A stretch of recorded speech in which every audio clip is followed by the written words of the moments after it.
She said when they asked her, how did she feel when we divorced? And my daughter said, I didn't know my parents. When Donna Presley says Priscilla has been spreading lies for 50 years, she's not being dramatic. She's not exaggerating.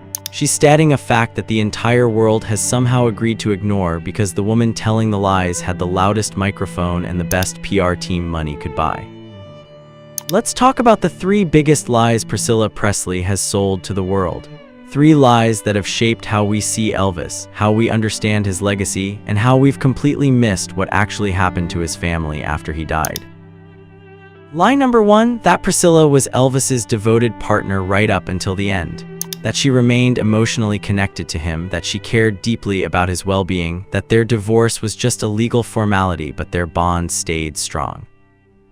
Here's the truth Donna wants you to know. Priscilla divorced Elvis in 1973. She moved on. She had other relationships. She built a separate life. She wasn't there during Elvis's decline. She wasn't present during his struggles. She wasn't the one watching him fall apart. That was the family. That was the cousins, the friends, the people who actually stayed.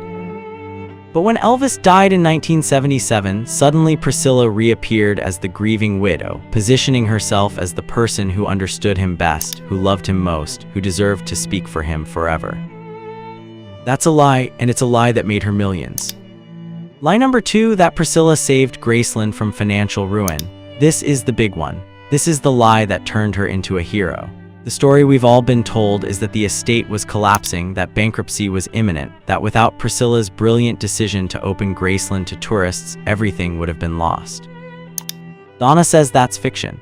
She says the financial crisis was exaggerated, dramatized, blown completely out of proportion to justify what Priscilla was really doing, which was consolidating power. Because here's how you become untouchable. You create a crisis, you position yourself as the only solution, and then anyone who questions you looks like they're threatening the very thing you saved. It's brilliant, it's manipulative, and it worked perfectly. Priscilla didn't save Graceland.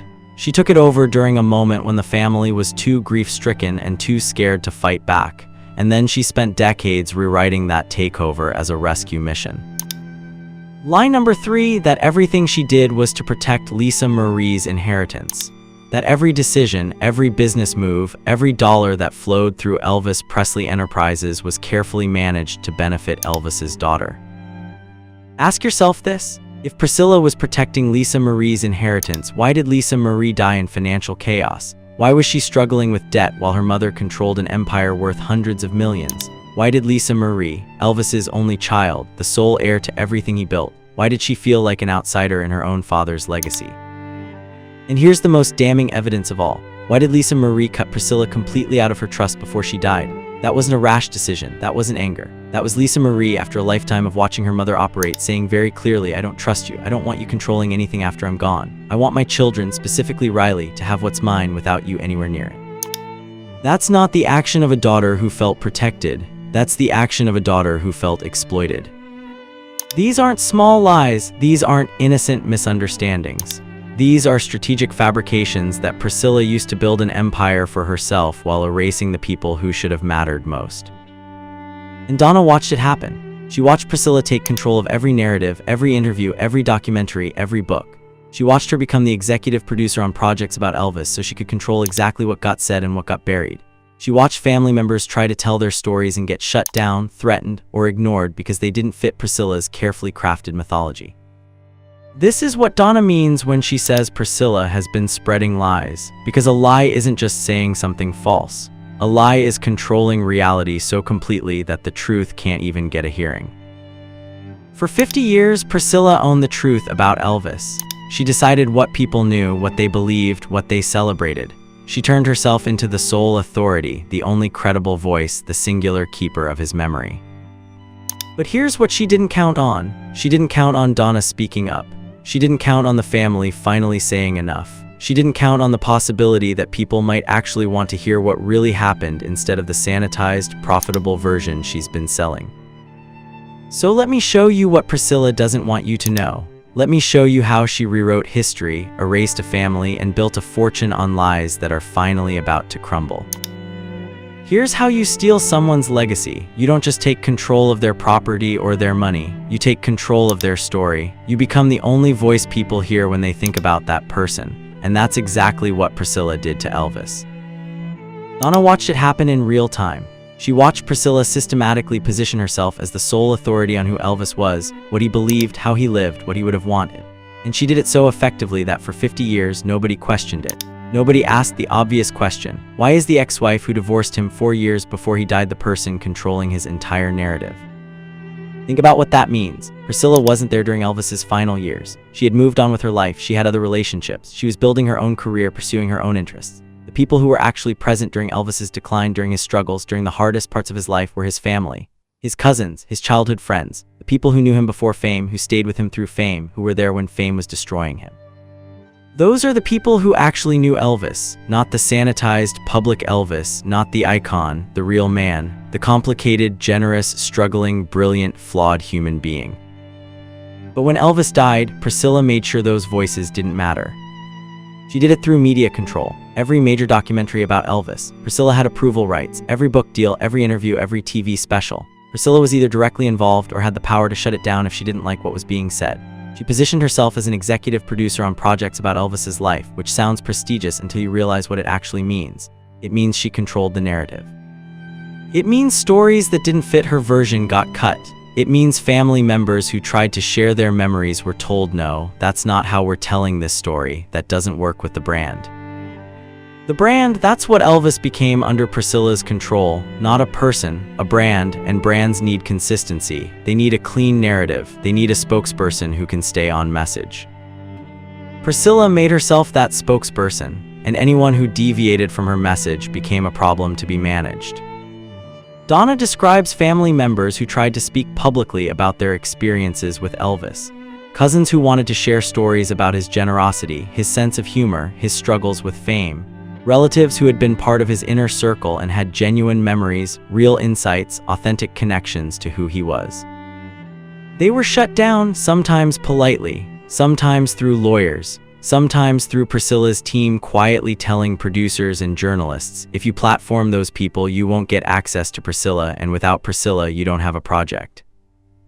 That's how you control history. You make yourself so valuable, so essential, so connected to the subject that nobody can tell the story without you.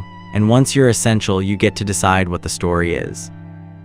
And here's the cruelest part of this erasure. Priscilla didn't just silence the family, she replaced them. She brought in her own people, her own experts, her own authorized biographers who would tell the story the way she wanted it told. She created an entire ecosystem of Elvis content where she was always at the center, always the expert, always the one with the real insight. Meanwhile, the people who actually lived with Elvis, who knew his daily routines, his fears, his dreams, his private struggles, they became footnotes, or they disappeared entirely. This wasn't just about ego, this was about money, because every time Priscilla appeared on a documentary, she got paid. Every time she consulted on a project, she got paid. Every time her name appeared as an executive producer, she got paid. The more she became the only person who really knew Elvis, the more valuable she became.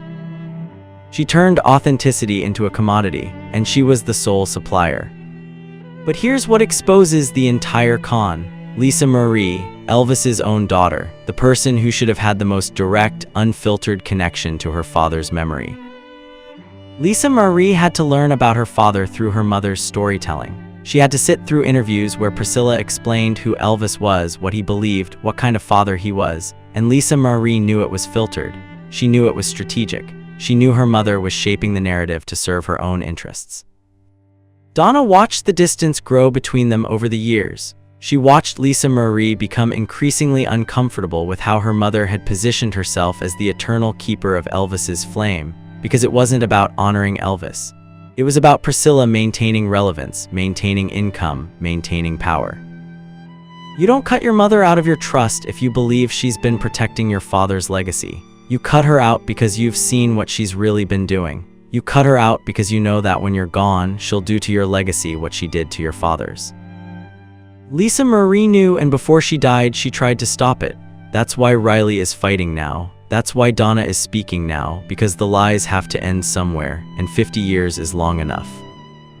Let's talk about money, because that's what this has always been about, not legacy, not honoring Elvis's memory, money, power, control, and the devastating financial reality that Priscilla created for the people who should have benefited from Elvis's success. Here's the picture Donna paints, and it should make your blood boil. Priscilla Presley is worth tens of millions of dollars. She lives in luxury. She's collected consulting fees, appearance payments, producer credits, book deals, speaking engagements. She's built an entire career and lifestyle off being Elvis's ex-wife. Every documentary she appears in, every interview she gives, every time she shows up at an Elvis event, she gets paid. We're talking about someone who has made a fortune year after year, decade after decade, by monetizing her connection to a man she divorced in 1973. Now let's talk about Elvis's actual family. The cousins who grew up with him in Tupelo, the relatives who were there before he had a dollar to his name, the people who celebrated with him when that first record hit, who supported him through the early struggles, who loved him not because he was Elvis Presley the icon, but because he was family. Those people got nothing. Donna reveals something that should be a national scandal. While Priscilla was building her empire, there were Presley family members who couldn't pay their rent, relatives who struggled with medical bills, cousins who needed help and had nowhere to turn. And when they reached out to the estate built on their family name, the estate generating millions of dollars every single year, they were told no. They were told the estate couldn't afford to help them. They were told there were legal restrictions. They were told the money was tied up in operations and couldn't be accessed for family support. They were given every excuse imaginable except the truth. And the truth is this: Priscilla didn't want to share. She had built a system where she benefited enormously and the actual Presley bloodline got scraps, or less than scraps, nothing. Think about the cruelty of that for just a moment. You're a cousin of Elvis Presley. You grew up with him, you were there when he was nobody. You supported him, loved him, stayed loyal to him through everything. And now, decades after his death, you're struggling financially while the woman who divorced him lives in a mansion and flies first class to Elvis conventions where she charges appearance fees. And when you ask the estate that bears your family name for help, you're denied. That's not estate management. That's systematic exclusion. That's making sure the money flows in exactly one direction, toward Priscilla and away from everyone else. But here's where it gets even more calculated. Donna explains that Priscilla used legal complexity as a weapon. She made the system so bureaucratic, so expensive to navigate, so exhausting to challenge that most family members just gave up. Because if you want to fight for your share, you need lawyers, expensive lawyers. And you're going up against an estate with unlimited resources and a woman who's been playing this game for 50 years. You can't win, so you stop trying. And that's exactly what Priscilla counted on. She built a fortress of legal protections, corporate structures, and financial mechanisms that made it nearly impossible for family members to access what should have been theirs. Now let's address the myth that's been used to justify all of this. The story that Priscilla saved Graceland from bankruptcy, that without her brilliant business decisions, the entire estate would have collapsed. Donna says that's manufactured. She claims the financial crisis was either exaggerated or deliberately created to give Priscilla the justification she needed to consolidate total control. Because think about how that narrative works. If everyone believes the estate was on the verge of failure, then whoever steps in and saves it becomes untouchable. They become the hero, and heroes don't get questioned. Heroes don't get challenged. Heroes get to do whatever they want because they saved everything. That's exactly what Priscilla needed: a crisis she could solve, a disaster she could avert, a story that made her essential instead of opportunistic. So she didn't just take over the estate. She rewrote the circumstances of that takeover to make herself look like the savior instead of what Donna claims she actually was, someone who exploited a grieving family's vulnerability to seize control of a fortune. And the most heartbreaking part of all, Lisa Marie, Elvis's only child, the person who should have inherited everything cleanly, who should have been protected and provided for without question, who should have lived in comfort and security because of what her father built. Lisa Marie died in financial chaos. She struggled with debt. She faced financial crises. And all of this happened while her mother controlled an empire worth hundreds of millions of dollars. How does that happen? How does the daughter of Elvis Presley end up in financial trouble while the ex-wife lives in luxury? It happens because the system was never designed to protect Lisa Marie. It was designed to protect Priscilla. And when you build a system to serve yourself, everyone else suffers, even your own daughter. Especially your own daughter. So why now? Why is Donna Presley breaking decades of silence right at this moment? What changed? What finally pushed her to speak up when the family has been quiet for 50 years? The answer is devastating in its simplicity. Lisa Marie is gone. When Lisa Marie died in January 2023, something fundamental shifted. Because as long as Lisa Marie was alive, there was still hope. Hope that she would eventually reclaim full control of her father's estate. Hope that she would tell her side of the story. Hope that she would be the one to finally expose what Priscilla had done. And Lisa Marie tried. She made her intentions crystal clear when she cut Priscilla out of her trust. That wasn't a decision made in anger. That wasn't a temporary dispute. That was Lisa Marie, after an entire lifetime of watching her mother operate, making a definitive statement. I don't trust you with my legacy. I don't trust you with my children's inheritance. I want Riley in control, and I want you nowhere near it. That trust amendment was Lisa Marie's final act of defiance. It was her way of saying everything she couldn't say publicly while she was alive. It was her attempt to protect her children from experiencing what she had experienced, a mother who prioritized control and profit over family. But Lisa Marie died before she could finish that fight. She died before she could go public with everything she knew. She died with the truth still locked inside her. And that's when Donna realized she couldn't stay silent anymore. Because if the family didn't speak now, if they let this moment pass, Priscilla would win. She would continue spinning her narrative. She would continue positioning herself as the devoted protector of Elvis's legacy. She would continue profiting while the truth stayed buried.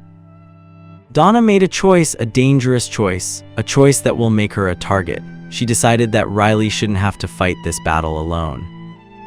Think about Riley's position right now. She's trying to honor her mother's wishes. She's trying to manage her grandfather's estate according to what Lisa Marie wanted. She's trying to protect her younger sisters and maintain some connection to the Presley legacy. And she's doing all of this while fighting her own grandmother in court. Because Priscilla didn't accept Lisa Marie's decision, she immediately challenged that trust after Lisa Marie died. She fought it legally. She tried to maintain control even when her own daughter's final wishes explicitly stated that she didn't want her mother involved. That tells you everything you need to know about Priscilla's priorities. This was never about honoring Elvis. This was never about protecting family. This was about maintaining power at all costs. And Riley had to fight her, publicly, in court, against her own grandmother. How do you win that fight when the woman you're opposing has spent 5 decades crafting a sympathetic public image? How do you stand up to someone the world sees as Elvis's eternal widow without looking like the ungrateful granddaughter causing family drama? You can't, not alone. But with Donna speaking out, everything changes. Suddenly there's corroboration. Suddenly there's a blood relative publicly stating that Priscilla has been manipulating and lying for years. Suddenly Riley isn't the villain. She's not the one causing problems. She's the one trying to break a cycle of exploitation that's been going on since before she was born. Donna's accusations give Riley something she desperately needs: validation. And not just validation, ammunition, public support, the truth that her mother couldn't tell before she died. And here's what should terrify Priscilla: Donna is just the first. There are other family members who witnessed the same things. There are former Graceland employees who watched the systematic exclusion happen. There are friends of Elvis who saw Priscilla maneuver into power. There are people who were close to Lisa Marie and heard her side of the story directly. They've all been watching. They've all been waiting to see what happens when someone finally speaks the truth. And if Donna doesn't get destroyed for this, if the public actually listens, if Riley actually benefits from this information, then others will feel safe enough to come forward. That's Priscilla's nightmare. Not one person telling the truth, but a flood of voices, all corroborating each other, all providing evidence, all systematically dismantling the mythology she spent half a century building. This isn't just about family drama anymore. This is about who gets to control legacy. This is about whether strategic opportunists or blood family have more claim to someone's memory. This is about what happens when the person with the microphone isn't the person with the truth. And Donna is saying enough. She's saying the world deserves to know who Priscilla really is. The family deserves their legacy back. Riley deserves to honor her mother without fighting a grandmother who's been exploiting this family for 50 years. This is just the beginning. More truth is coming. And Priscilla's empire, it's built on lies, and lies don't last forever, not when people finally have the courage to tell the truth. If you believe the Presley family deserves their legacy back, drop a comment right now. Share this before it gets buried. Hit subscribe because this story is far from over. More truth is coming, and what happens next will shake Priscilla's empire to its foundation. The lies had 50 years. Now the truth gets its turn.